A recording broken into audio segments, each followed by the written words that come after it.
주님의 이름으로 여러분 환영합니다. 한 주간 잘 지내셨습니까? 무더운 여름에 많이 지치셨을 텐데 예배를 통하여 새 힘을 얻으시고 또 위로받으시고 또 기쁨이 넘치는 그런 예배가 됐으면 참 좋겠습니다. 함께 기도하고 예배 시작하겠습니다. 거룩하신 주님 감사합니다. 저희들을 불러주셔서 하나님께 예배하게 하시고 또 저희들이 하나님의 자녀임을 다시금 깨닫게 하심을 감사드립니다. 이 시간 주님 친히 임재하셔서 저희들 예배를 받아주시고 저희들에게 힘을 주시고 또 기쁨과 평안과 또 감사가 넘치는 귀한 복된 시간 되게 하여 주시옵소서. 주께서 함께 하심으로 저희들이 다시금 한 걸음 나갈 수 있는 그런 복된 시간 허락해 주실 것을 믿으며 예수님 이름으로 기도드립니다. 아멘. 함께 나는 찬양하리라. 하나님께 영광 올리겠습니다. 나는 찬양하리라. 주님 그 이름 찬양. 나는 찬양하리라. 주님 그 이름 찬양. 예수 크신 주 이름 나 찬양하리라.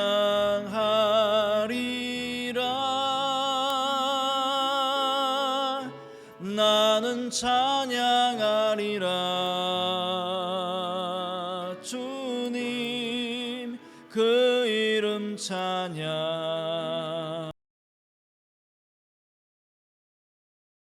크신 주 이름 나 찬양하리라.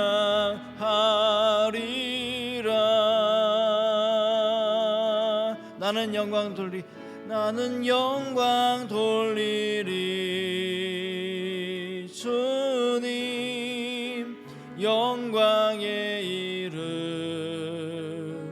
예수 크신 주 이름 나 찬양하리라.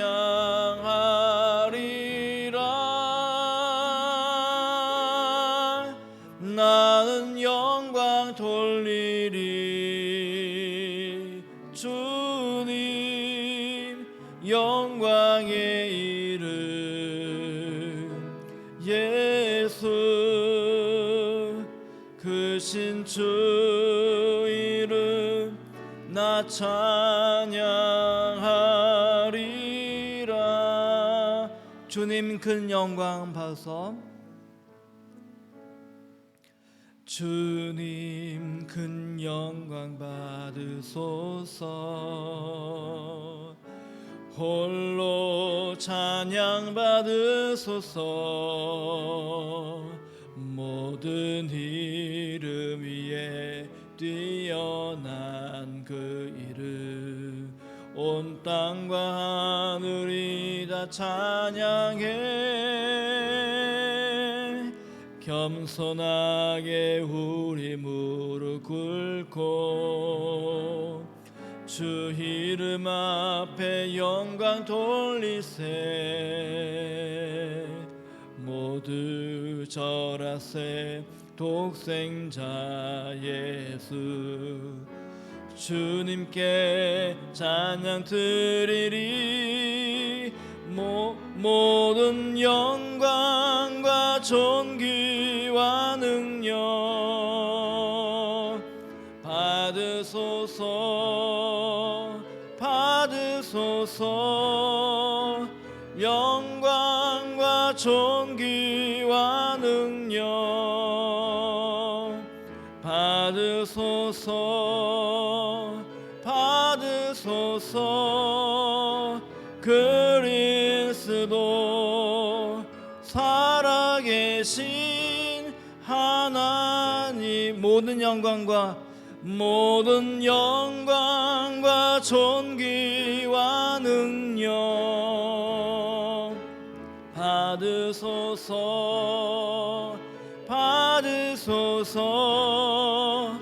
영광과 존귀와 능력 받으소서.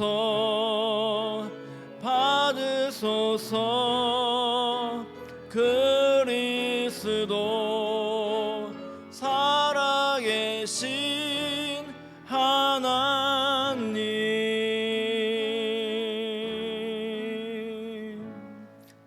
다 일어나셔서 찬송 23장 하나님께 올리겠습니다.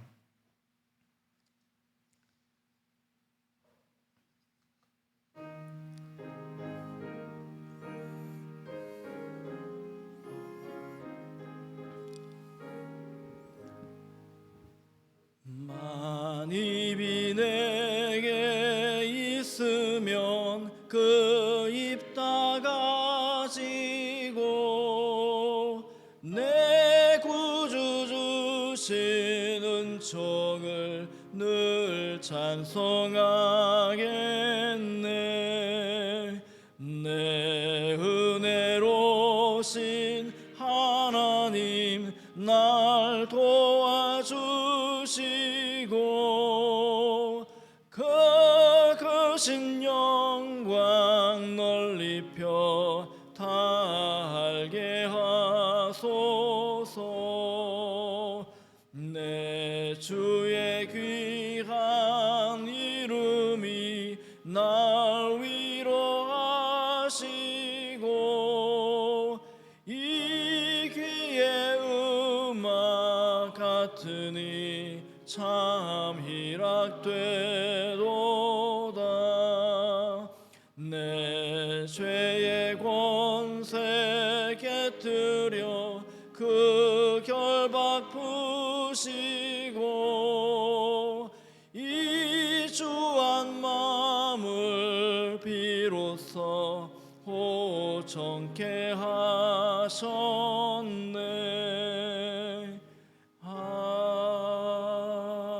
아멘. 사도신경으로 우리의 신앙을 함께 고백하겠습니다. 전능하사 천지를 만드신 하나님 아버지를 내가 믿사오며 그 외아들 우리 주 예수 그리스도를 믿사오니 이는 성령으로 잉태하사 동정녀 마리아에게 나시고 본디오 빌라도에게 고난을 받으사 십자가에 못 박혀 죽으시고 장사한 지 사흘 만에 죽은 자 가운데서 다시 살아나시며 하늘에 오르사 전능하신 하나님 우편에 앉아 계시다가 저로서 산자와 죽은 자를 심판하러 오시리라.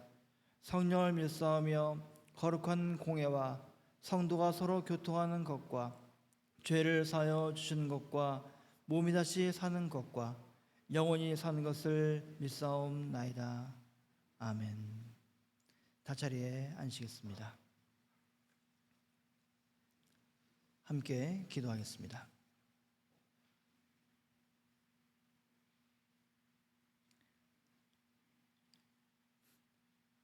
은혜가 풍성하신 하나님, 지난 한 주간도 주님의 은혜와 돌보심 가운데 저희들을 지켜주셨음을 고백합니다. 또다시 주님의 자녀임을 깨닫게 하시고 예배당에 함께 모여 주님께 예배하게 하심을 감사드립니다. 신령과 진정으로 예배 드리오니 저희들의 예배를 받아 주시옵소서. 지난 한 주간 저희들의 시간들을 되돌아봅니다.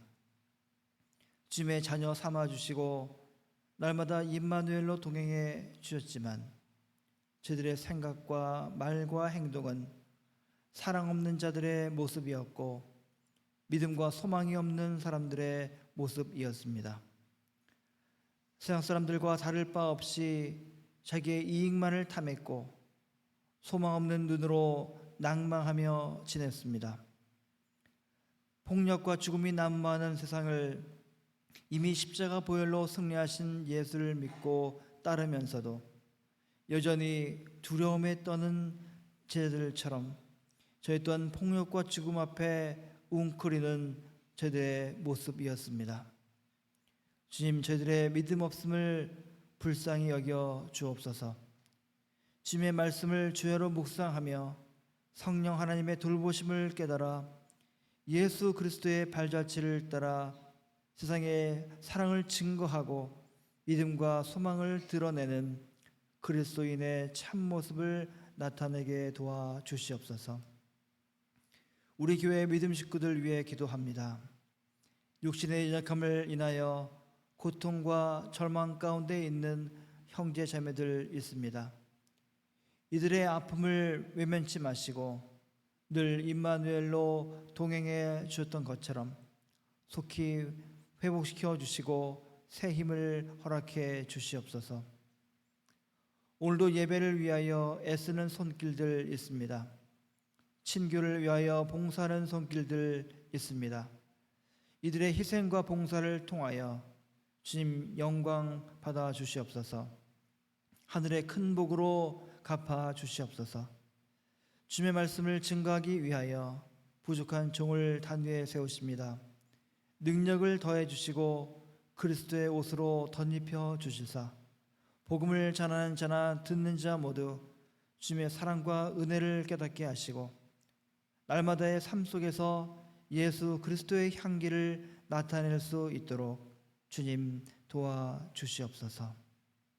예수 그리스도의 이름으로 간절히 기도드립니다. 아멘. 만복의 근원 하나님, 온 백성 찬송 드리고 저 전사여 찬송하세. 찬송 성부 성자 성령. 아멘. 오늘 우리에게 주시는 하나님의 말씀은 요한복음 14장 15절에서 26절까지 말씀입니다.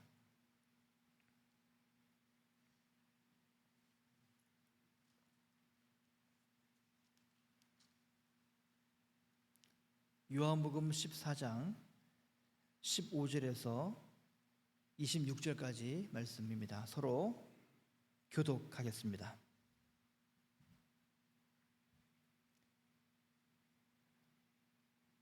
제가 먼저 읽겠습니다. 너희가 나를 사랑하면 나의 계명을 지키리라. 내가 아버지께 구하겠으니 그가 또 다른 보혜사를 너희에게 주사 영원토록 너희와 함께 있게 하리니 그는 진리의 영이라. 세상은 능히 그를 받지 못하나니 이는 그를 보지도 못하고 알지도 못함이라. 그러나 너희는 그를 아나니 그는 너희와 함께 거하심이요 또 너희 속에 계시겠음이라.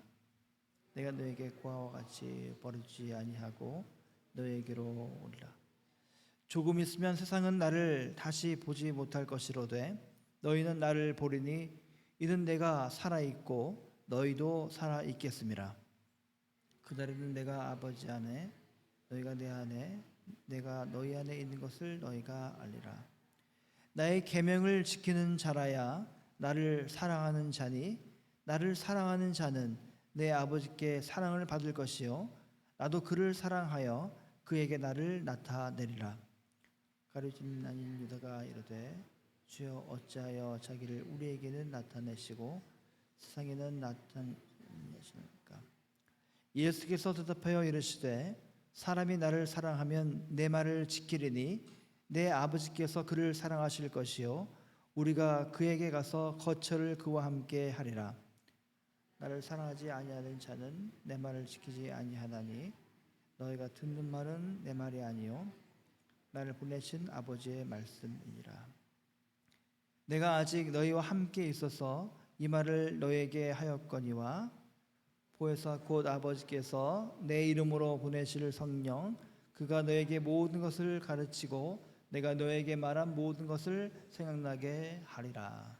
아멘. 주님의 말씀입니다. 함께 기도하겠습니다.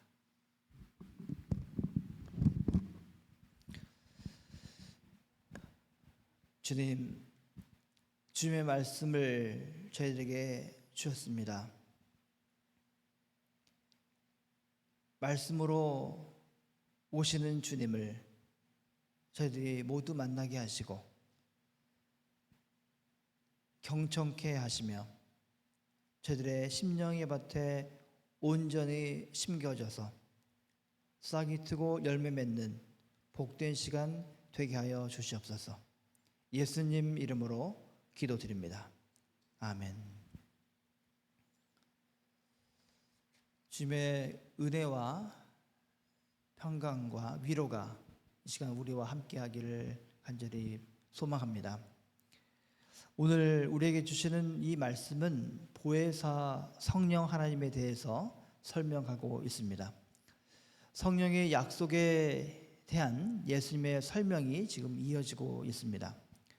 그러나 예수님의 설명에 대해서 아무런 생각 없이 읽어서는 안 되고 깊이 이해하기 위해서는 뭔가 우리가 노력을 해야 될 것입니다. 그 노력의 일환이라는 것이 무엇이냐면 바로 질문하면서 읽는 것입니다. 질문을 하지 않으면 이해할 수가 없습니다. 질문을 가지고 있어야 이해할 수가 있죠. 제 애들한테 책을 읽으라고 하면은 읽는 신용을 합니다. 읽은 다음에 묻죠. 뭐를 읽었냐? 기억이 안 납니다. 그냥 좋았대요. 기억이 안 납니다.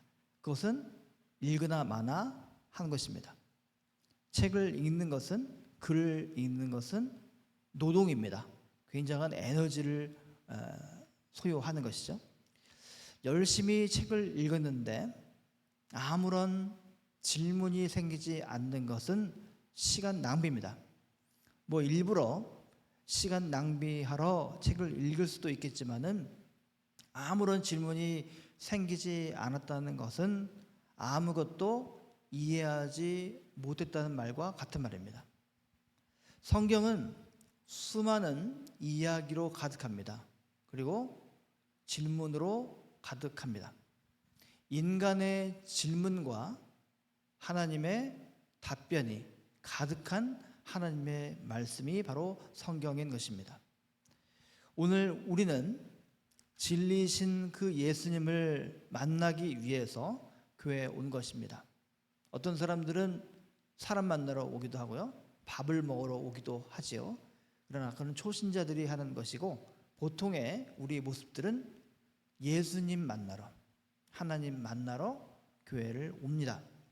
그 예수님께 여러분은 어떤 질문을 가지고 지금 오셨습니까? 많은 질문이 있겠죠. 고통과 고난 가운데 있는 사람들은 왜 나에게 이러한 고통과 고난이 있습니까? 그 마음속에 담고 올 것입니다. 자, 여러분을 대신해서 제가 성경을 묵상하면서 질문을 만들어서 여러분과 함께 나누려 합니다. 오늘 요한복음 14장 말씀을 읽다 보면은 질문이 생기죠. 성령의 약속을 누가 했는가? 이런 질문이 생깁니다. 쉬운 질문이죠. 누구나 할 수 있습니다. 예수님이 제자들에게 하신 말씀이고 약속입니다. 오늘 말씀은 예수님의 공생애가 끝나기 직전에 예수님께서 제자들에게 주신 고별 설교의 한 대목입니다. 고별 설교죠. 떠나기 전에 마지막으로 하는 설교, 고별 설교. 이 고별 설교는 요한복음 14장부터 17장까지 계속되고 있는데 14장이니까 그 앞부분에 지금 해당되겠습니다. 예수님이 고별 설교를 하게 된 이유가 있겠죠. 그것은 바로 예수님이 세상을 떠날 때가 가까웠기 때문입니다. 마치 유언처럼 마지막 남기는 것처럼 지금 하시는 말씀이다, 이것입니다. 그 마지막은 십자가 죽음일 수도 있고 부활 승천일 수도 있겠습니다. 이 상황은 그러나 제자들에게 큰 위기의 순간입니다. 예수님이 살아있는 동안에는 제자들이 혼란스러웠습니다. 예수님과 함께 함으로 인해서 자기의 과거의 삶과 바뀌었기 때문에 혼란스러웠죠. 자기들끼리 싸우기도 하고 분열도 생겼습니다. 유대교로부터 탄압도 받았습니다.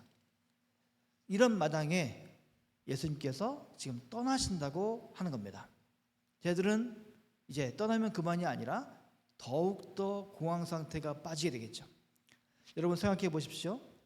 예수님이 없이 쟤들이 뭐를 할 수 있겠습니까? 자기의 과거로 돌아가거나 아니면 더 복잡한 생각으로 가득한 사람이 되겠죠. 자, 그들은 이제 예수님을 따라다니면서 생겼던 수고와 꿈과 계획이 물거품처럼 사라지는 그런 공황 상태에 빠질 수밖에 없었습니다. 자, 어떤 분은 이 대목에서 예수님의 부활을 생각하실 수 있겠습니다. 예수님의 부활 사건을 마주하면서 쟤들이 정신을 차렸을 것이다. 예수님의 부활 사건을 마주하게 되면 이제는 정신 차렸을 것이다. 그러나 그렇지 않습니다. 시간이 흘러서 우리는 예수님의 부활이 무엇인지를 알게 되었고 또 믿고 있지만 초기의 제자들은 그렇지 못했습니다. 쟤들이 목격했던 그 빈 무덤과 부활하신 예수님의 모습을 본 것이 그들의 처지를 해결하지 못했습니다. 그들의 신앙이 그 목격처럼 반석이 되어서 단단해지지 못했고 뒤죽박죽 되어버렸습니다. 예수님에게서 일어난 부활 사건의 실체가 무엇인지를 그들이 잘 알았을 것이라고 우리는 추측하지만 그러나 성경을 읽어보면 전혀 그러지 못했다는 것입니다. 즉 예수님이 떠나신 후에 쟤들의 이 상황이라는 것은 그야말로 절망적이었다 이것이죠. 매우 혼란스럽고 무엇을 어떻게 해야 할지 알지 못하는 그런 암울한 막막한 그런 상황이었다 이것입니다. 자, 이런 상황을 미리 내다보시고 예수님이 쟤들에게 말씀을 미리 전하고 있는 것입니다. 요한복음 14장 1절부터 17장까지 고별석이라고 했는데 맨 처음에 예수님께서 이렇게 말씀하십니다. 너희는 마음에 근심하지 말라. 하나님을 믿으니 곧 나를 믿으라. 근심하지 말라. 하나님을 믿으니 또 나를 믿으라. 이렇게 말씀하시는 이유도 예수님이 쟤들 곁을 떠났다는 상황을 전제하고 있는 것입니다. 내가 떠날 텐데 너희들 두려워 말라. 근심하지 말라. 내가 하는 말을 믿어라. 이것이죠. 자, 쟤들은 예수님이 정말 필요로 합니다. 그러나 쟤들 곁에는 예수님은 이제 안 계실 겁니다. 엄마를 잃은 아이처럼 어쩔 줄 몰라 하는 그런 쟤들의 모습입니다. 이런 쟤들에게 예수님은 지금 성령을 약속하고 계십니다. 예수님을 대신해서 돌보실 그 분을 약속하고 있는 것입니다. 16절 말씀이죠. 내가 아버지께 구하겠으니 그가 또 다른 보혜사를 너희에게 주사 영원토록 너희와 함께 있게 하리니. 내가 아버지께 구하겠으니 또 다른 보혜사를 너희에게 주사 영원토록 너희와 함께 있게 하겠다 이것이죠. 성령이 쟤들에게 임하게 된 사건이 바로 우리 기독교를 가능하게 만들었습니다. 만약 성령이 주어지지 않았다면 기독교는 시작조차 못했을지 모릅니다. 기독교가 성령 강림절을 중요하게 생각하는 이유는 바로 이처럼 예수님이 쟤들에게 성령을 약속하셨다는 데에 있는 것입니다. 초기 기독교의 역사를 해석하고 있는 이 사도행전은 예수님의 십자가 처형 이후에 처음 맞는 그 오순절에 마가의 다락방에 모여 기도하던 초기 기독교인들에게 성령이 임했다는 그 사실을 증언하고 있습니다. 그 뒤에 이 사도행전의 역사들은 바로 성령의 역사입니다. 지난 2000년에 기독교 역사라는 것은 바로 성령의 역사라는 것입니다. 지금도 교회와 기독교인들은 모두 성령에 의존해서만 존재할 수가 있게 되는 것입니다. 성령이 떠나시면 교회가 무너지고, 성령이 떠나시면 사람이 예수를 믿을 수가 없는 것이죠. 자, 지금까지의 내용 새로울 게 없죠? 질문을 던졌다고 했지만 우리가 다 이미 알고 있는 내용입니다.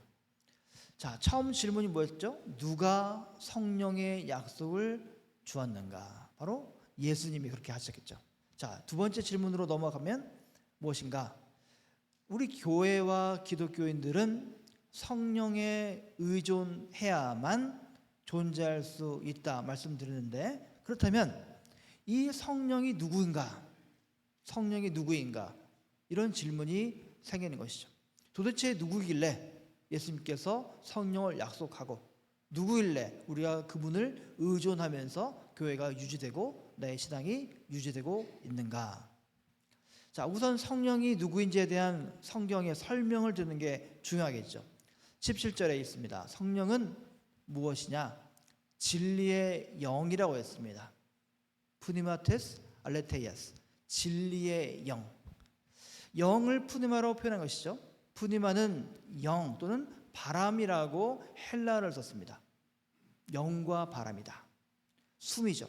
고대인들은 이 바람 부는 거, 또 숨 쉬는 거, 이것들을 생명의 영이라고 생각했습니다.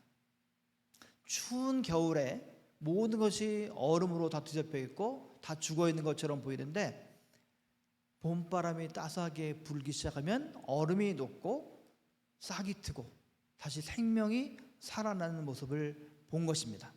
그러면서 이 바람이 어디서 부는지 모르겠지만 생명을 살리는구나. 자, 이 생명의 영과 이 성령과 같은 단어를 쓰게 된 연유입니다. 자, 바람이 어디에서 왔는지 어디로 가는지 모르는 것처럼 영은 우리의 지식을 뛰어넘는, 알 수 없는, 예측할 수 없는 것이다, 이렇게 표현한 것이죠. 그런데 그 영은 이처럼 어디서 와서 어디로 가는지 모르는 것처럼 막연한 것이 아니라 바로 진리의 힘이다 했습니다. 진리의 영이다. 즉 성경이 말하고 있는 이 성령은 이 세상에서 참된 것과 거짓된 것이 있는데, 참된 것이 무엇인가를 드러내는 것이 바로 진리의 영이다 하는 것입니다. 진리가 무엇인가? 우리가 보이는 것이 다가 아니잖아요. 무엇이 진짜인지 무엇이 가짜인지 엉켜 있습니다. 텔레비전을 보면 다 진짜인 것처럼 느껴지지만 그렇지 않죠. 유튜브를 보면 70% 80%는 가짜입니다. 그런지도 모르고 우리는 다 진짜인 줄 알고 다 믿어버리는 것이죠. 가짜가 얼마나 많이 섞여 있는 시대입니까? 그런데 그 속에서 진짜가 무엇인지, 진리가 무엇인지를 드러내는 것, 그것이 진리의 영이고 성령이다, 이렇게 말씀하는 것입니다. 요한복음은 이 성령을 조금 더 구체적으로 우리에게 설명하고 있습니다. 그 용어는 무엇이냐? 보혜사라 했습니다. 보혜사, 파라클레토스라고 하죠. 헬라어로 보혜사. 이 단어는 위로자라는 뜻입니다. 위로하는 또는 대언자, 대신 말을 전해주는 사람, 사는 존재, 이렇게 말을 했습니다. 진리의 영이 바로 돕는 자다. 성령 하나님이 진리의 영인데 그 진리의 영이 바로 대언자다, 이렇게 말하는 것입니다. 우리를 도우시는 분이다.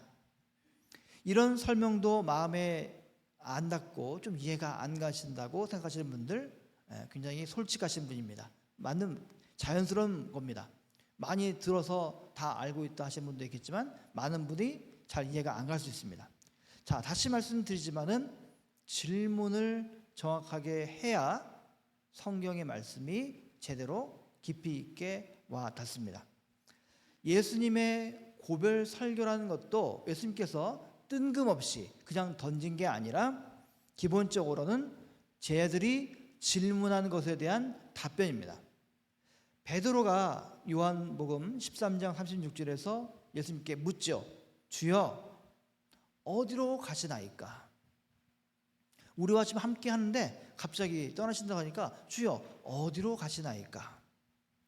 도마가 묻습니다. 14장 5절에서 주여 주께서 어디로 가시는지 우리가 알지 못하거늘 그 길을 어찌 알겠사옵나이까.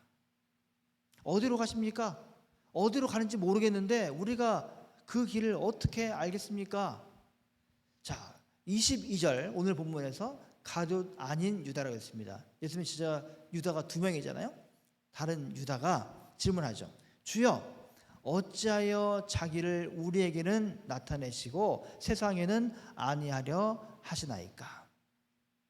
예수님의 정체를 우리들에게는 나타내시는데 왜 세상 사람들한테는 안 나타내십니까? 묻는 겁니다. 자, 이 유다의 질문이 특히 중요합니다. 이 질문은 무엇입니까? 예수님의 정체를 세상은 알아보지 못하고 제자들만 알아본 이유가 무엇입니까? 이것입니다. 당대에 가장 똑똑했던 스마트했던 지식인들은 예수님이 누군가를 알아보지를 못했는데 별 볼 없는 무식한 우리들은 어떻게 예수님을 알아봅니까? 묻는 겁니다. 특히 부활 사건은 더 그렇죠.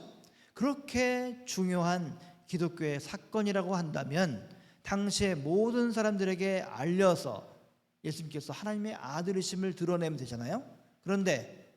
그런데 예수님은 제장들에게 로마의 빌라도 총독에게 자신을 나타내지 않으시고 예수님을 따르는 제들에게만 나타내셨습니다.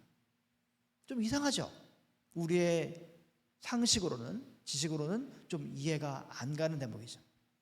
자, 유다의 질문, 이것은 바로 성령의 약속과 연관되는 것입니다. 성령을 주신다는 예수님의 약속이 있었잖아요. 이 말은 예수님이 그들에게 이제 영적으로 함께 하겠다 또는 다시 오겠다 이런 뜻입니다. 바로 이 성령을 세상 사람들은 알지 못하고 쟤들만 알 수 있습니다. 오순절의 사건은 분명히 적은 수의 기독교 공동체 안에서 일어났습니다. 예수님이 약속하신 이 성령이 불과 몇몇의 소수 사람들에게 주어진 이유, 이것이 무엇인가 지금 유다가 지금 묻고 있는 것입니다. 미리 묻고 있는 것이죠. 자, 예수님의 대답은 무엇입니까? 예수님은 이에 대해서 답변을 하십니다. 왜 예수님의 정체를 세상 사람들에게는 모르게 하고 왜 예수님 믿고 따르는 사람들에게만 나타내느냐? 예수님께서 어떻게 대답하셨는지 성경을 보셨습니까? 성경 많이 읽으셨잖아요. 예수님의 대답은 바로 사랑이었습니다. 사랑. 일반적인 사랑이 아니라 예수님과 예수님을 믿고 따르는 사람들과의 친밀한 관계를 말하고 있습니다. 예수님과 우리와의 친밀한 관계, 그 사랑을 말하고 있습니다. 23절, 24절에 따르면 예수님을 사랑하는 그 사람은 예수님의 말씀을 지키며 따라서 예수님의 아버지이신 하나님이 그를 사랑한다 했습니다. 예수님을 사랑하지 않는 사람은 당연히 예수님의 말씀을 듣지 못합니다. 너 왜 예수님의 말씀을 못 듣냐? 왜 안 듣냐? 왜 믿지 못하냐? 괜찮습니다. 그거는 예수님을 사랑하지 않기 때문에 그런 겁니다. 쉽습니다. 아주. 예수님을 사랑합니까? 예수님을 사랑한다면 당연히 예수님 말씀을 따르게 되어 있습니다. 그래서 오늘 설교 제목이 그렇게 도발적인 질문을 한 겁니다. 예수의 사랑하면 쉬운데 여러분 예수님을 사랑하십니까? 이 질문은 너무나 도발적인 그런 질문입니다. 이 성경에 따르면 성령을 받았는가라는 질문을 하는 것보다는 우리가 예수님을 사랑하는가 이 질문이 훨씬 근원적이라는 것을 알게 됩니다. 너 성령 받았냐? 이 질문보다는 예수님을 사랑합니까? 이 질문이 훨씬 근원적인 질문이다. 예수님을 사랑하는 사람은 당연히 예수님의 말씀을 지킵니다. 예수님의 말씀을 따르지 않으면 예수님을 사랑한다라고 말할 수가 없습니다. 예수님의 말씀을 지킨다는 말은, 예수님의 계명을 지킨다는 말은 성령이 누구인가라는 질문과 직접적으로 연관되어 있는 것입니다. 그 이유를 26절에서 찾을 수 있습니다. 예수님께서 말씀하시죠. 보혜사 곧 아버지께서 내 이름으로 보내실 성령, 그가 너희에게 모든 것을 가르치고 내가 너희에게 말한 모든 것을 생각나게 하리라. 예수님께서 공생의 기간 동안에 제들과 많은 사람들에게 하늘나라의 비유를 말씀하셨는데, 그 말씀을 사람들이 이해했다라고 깨달았다라고 생각하면 오산입니다. 못 알아먹었습니다. 이해 못했습니다. 그러니 예수님께서 죽으러 간다 할 때 다 도망갔던 것입니다. 예수님이 누구인지를 몰랐기 때문에 다 도망갔던 것입니다. 예수님께서 공생의 기간 동안에 가르치시고 말씀하셨던 모든 것들이 깨닫게 되고 기억나게 하는 것이 바로 성령이 하는 일이다, 이렇게 말씀하십니다. 성령은 바로 이런 일들을 하시는 분입니다. 그렇게 배우고 기억하는 사람들은 당연히 이제 예수님의 말씀을 지킬 수밖에 없습니다. 이런 점에서 예수님의 말씀을 지키는 사람은 곧 성령과 함께하는 사람이다 말할 수 있습니다. 많은 경우에 우리는 성령을 오해하죠. 성령 운동하는 사람도 있고 기도로 불치병을 치료하는 것을 성령의 활동과 일치하는 사람도 있습니다. 성령 받으라 이렇게 말하는 사람도 있습니다. 성령의 흡사, 알라딘의 요술램프 지니처럼 사람들에게 불가능한 일을 기적으로 실현할 수 있는 어떤 능력쯤으로 간주하는 사람도 있습니다. 성령을 받기 위해서 철야 기도를 하고 금식 기도를 하고 새벽 기도를 합니다. 그런 방식으로 마음이 뜨거워지거나 어려운 병이 나을 수도 있습니다. 사도행전에도 그러한 이야기가 많이 나와 있습니다. 그러나 그런 것들은 성령이 일하시는 것을 증명하기 위한 고대 사람들의 표현 방식인 것입니다. 번개가 치고 천둥이 치면 여러분들 하늘이 노했구나 생각하십니까? 그러면 고대 사람의 생각을 갖고 있는 분들입니다. 번개가 치고 천둥이 치면 플러스 마이너스가 만나서 어떤 자연현상이 있구나라고 과학 시간에 배우잖아요. 그렇죠? 하늘에 비가 안 오고 가뭄이 졌어요. 하늘이 노했구나 생각하십니까? 아니죠. 자연의 현상입니다. 우리가 많은 오염물질을 배출해서 생긴 문제, 기후위기 이런 겁니다. 하늘이 노한 게 아니라. 사도행전에서 나오는 많은 그런 스토리들은 고대인들이 하나님을 표현하기 위한 그런 방식으로 했던 것입니다.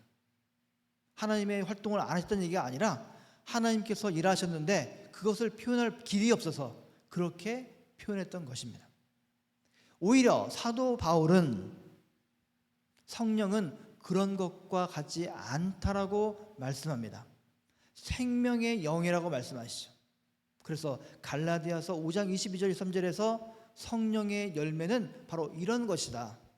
사랑과, 여러분 아시죠? 사랑의 열매, 사랑과 희락과 화평과 오래 참음과 자비와 양성과 충성과 온유와 절제니라. 이게 바로 성령의 열매입니다.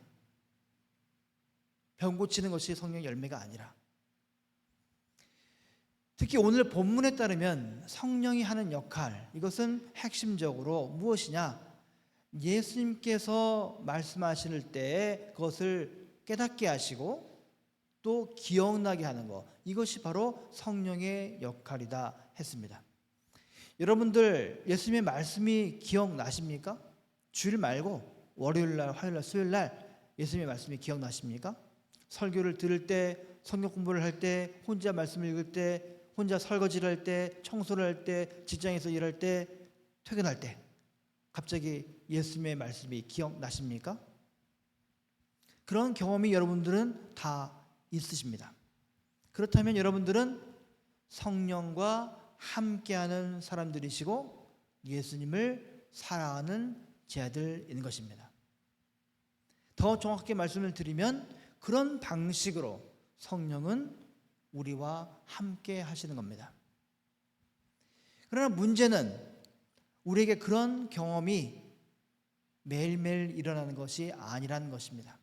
자주 일어나지 않지요.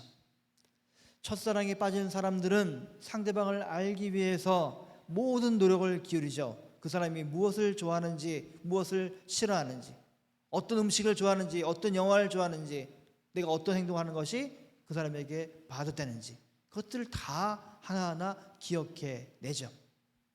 그런 것처럼 사는데 어느 정도 연애가 되고 결혼을 하고 시간이 지나면 시들해지잖아요. 시들해집니다. 없는 것 같기도 하고 있는 것 같기도 하고 이렇게 되죠. 마찬가지로 교회를 오래 다니고 신앙의 연수가 길어지게 되면 많은 기독교인들이 하나님 말씀에 대해서 애정을 잃어버리게 됩니다. 물론 여전히 애정을 갖고 매일매일 기도하시고 성경 보시는 분도 있겠지만 많은 또 사람들은 그러지 못한다는 것입니다. 천편일률적인 신앙의 틀을 갖고 그 속에 묶여버립니다. 설교를 들어도 말씀을 읽어도 새롭게 깨달아지는 것이 없습니다. 설교 제목을 보면 이런 말씀이구나 눈을 감습니다. 이런 말씀이야. 이미 다 압니다. 안타까운 겁니다. 안타까운 것입니다. 성령은 말씀으로 우리를 영혼의 깊은 곳까지 끌고 가시는 분이신데 그러지 못하는 것은 안타까운 것이죠. 매일 성경을 들고 있어도 실제로 마음을 열고 읽지 못하는 분들은 참 안타까운 것입니다. 성령은 언제나 우리를 영혼 깊숙한 곳까지 끌고 가셔서 참 맛을 알게 하시고 참 진리를 맛보게 하십니다. 학생들이 잘 모르면 수학 문제를 열심히 풀잖아요. 그러면서 수학의 깊이에 들어가듯이 우리도 모르던 그런 말씀의 깊이를 알면서 성령에게 더욱 깊은 관계로 들어가게 되는 것입니다. 자, 오늘 요한복음 이 본문에서 고별 설교를 듣고 있던 이 제자들처럼 우리도 지금 예수님이 함께하지 않는 그런 현실을 살아가고 있습니다. 우리의 삶이 불확실하고 미래가 불투명하기도 합니다. 고통과 고난이 닥치면 하나님이 안 계신 것 같고 하나님이 멀게만 느껴집니다. 그러나 오늘 말씀을 본 것처럼 여러분 두려워하지 마시기 바랍니다. 예수님이 약속하신 성령이 우리와 함께 하십니다. 그분은 우리를 도우시는 파라클레토스입니다. 성령을 참되게 신뢰하시기 바랍니다. 예수님을 사랑하시는 여러분은 이미 성령과 함께하는 사람들이고 앞으로 성령이 가르치고 기억나게 하시는 그 말씀의 깊이로 들어가게 되실 것입니다. 성령 하나님의 그 동행하심과 보호하심을 여러분 의심하지 마시기 바랍니다. 성령 하나님은 우리와 영원토록 함께 하실 것입니다. 함께 기도하겠습니다.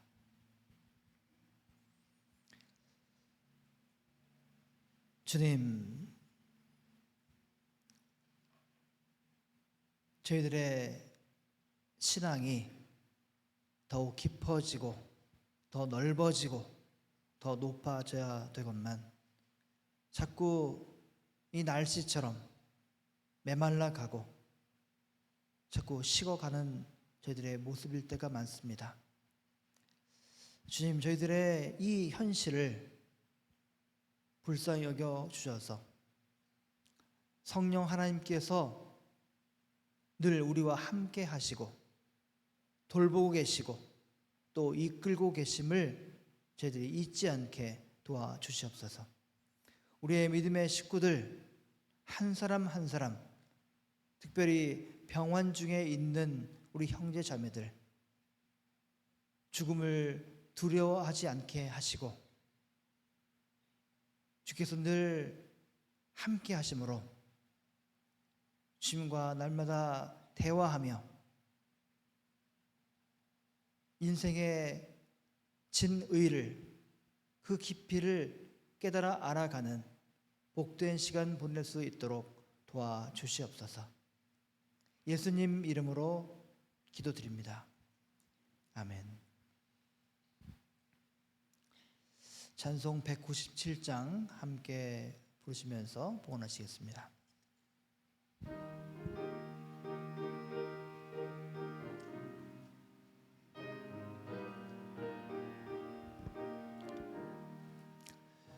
은혜가 풍성한 하나님은 믿는 자 한 사람 한 사람 어제도 오늘도 언제든지 편찮고 보호해 주시네. 주여 성령의 은사들을 오늘도 내리어 주소서. 뜨거운 불길로서 오늘 또 충만케 하소서. 4절입니다. 4절.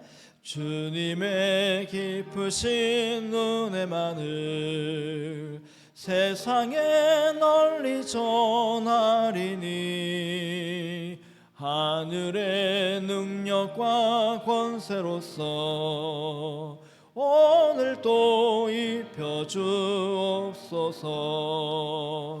주여 성령의 은사들을 오늘도 내리어 주소서. 성령의 뜨거운 불길로서 오늘 또 충만케 하소서.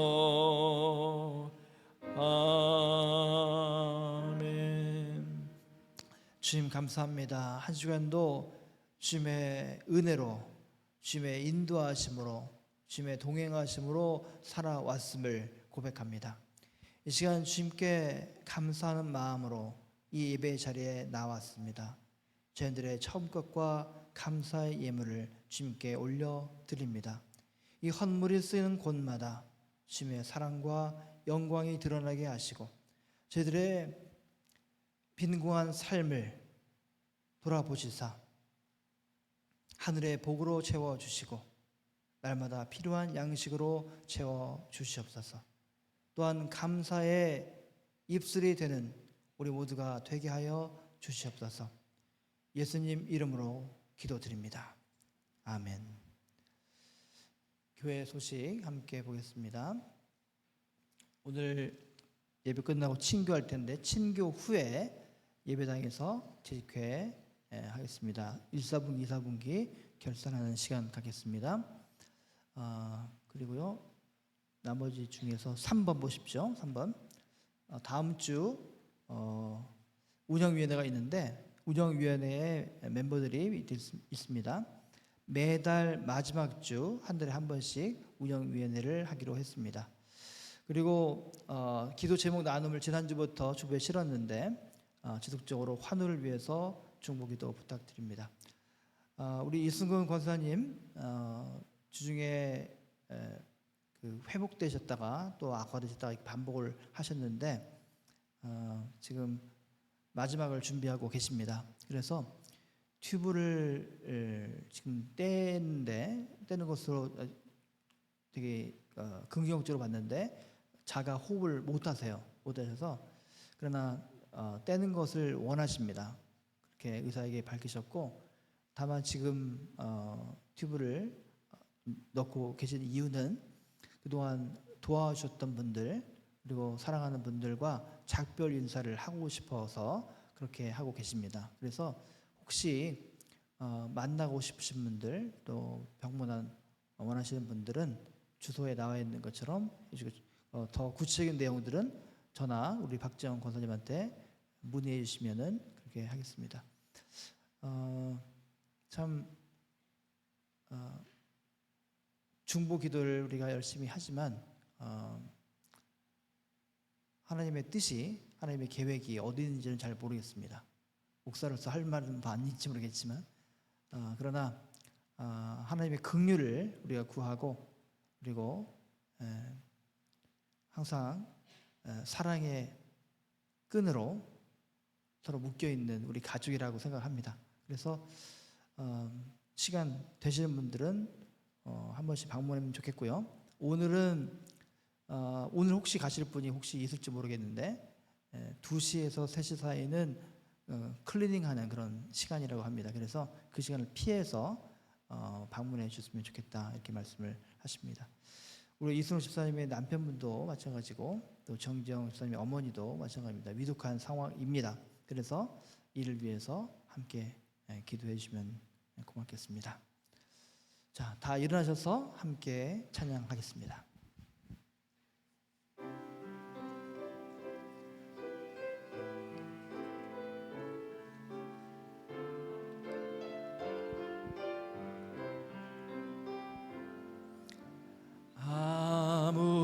아무것도 두려워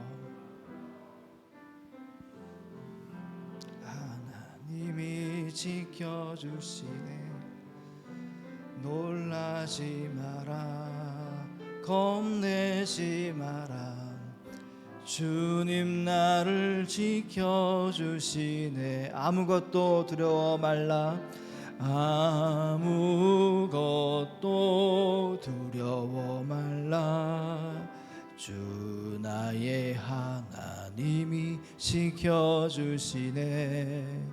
놀라지 마라, 겁내지 마라, 주님 나를 지켜주시네. 내 맘이 힘에 겨워 지칠지라도 주님 나를 지켜주시네. 세상의 험한 풍파 몰아칠 때도 주님 나를 지켜주시네. 주님은 나의 산성, 주님은 나의 요새, 주님은 나의 소망, 나의 힘이 되신 여호와. 주님은 나의 산성, 주님은 나의 산성, 주님은 나의 요.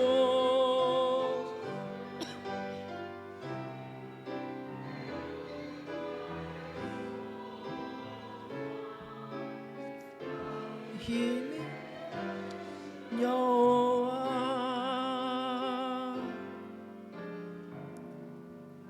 기도했습니다.